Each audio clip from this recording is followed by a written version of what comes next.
চলো দেখে নি তোমার ফেভারিট জিনিস ফ্যাক্টরিতে কিভাবে বানানো হয়। নাম্বার 1, এই দেখো ফ্যাক্টরিতে যখন সুটকেস বানানো হয় তখন প্লাস্টিককে এইভাবে ফুলিয়ে সুটকেসের আকার দেওয়া হয়। নাম্বার 2, কোনো জুতোর মধ্যে কালার করার জন্য এরকম ভাবে হাইড্রোট্রপিং করা হয়, যেটা দেখতে কিন্তু ব্যাপক লাগে। নাম্বার 3, এই জন্যই অনেকে বলে ঘাস সবসময় প্রাকৃতিকভাবে এত সবুজ হয় না, কেননা ঘাসকে বেশি ঘন ও সবুজ দেখানোর জন্য সবুজ রং দিয়ে স্প্রে করা হয়। নাম্বার 4, দেখো ফ্যাক্টরিতে যখন কোনো রশি বানানো হয় তখন এইভাবে টেরা বেঁকা করে রশিকে বানানো হয়। নাম্বার 5, ফ্যাক্টরিতে যখন কোনো প্লেটের মধ্যে প্রিন্ট করানো হয় তখন এরকম নরম মেশিনের দ্বারাই প্রিন্ট করানো হয়। নাম্বার 6, তুমি কি কখনো হ্যান্ড গ্লাভস বানানো দেখেছো?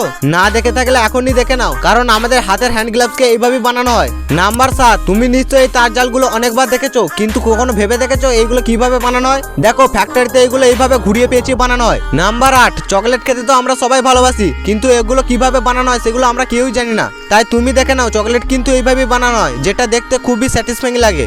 নাম্বার 9, ফ্যাক্টরির মধ্যে পেন্সিল এইভাবে বানানো হয়, যেখানে পেন্সিল বানানোর সব কাজই মেশিন করে দেয়, তাই তো এত সুন্দর দেখতে লাগে পেন্সিলগুলোকে। নাম্বার 10, ফ্যাক্টরির মধ্যে চিপসকে কত তাড়াতাড়ি কাটা হয় শুধু একবার দেখো, এতটাই ফাস্ট যে বোঝা মুশকিল কখন ব্লেডটি ঘুরছে, আর এটা দেখতেও কিন্তু অসাম লাগছে।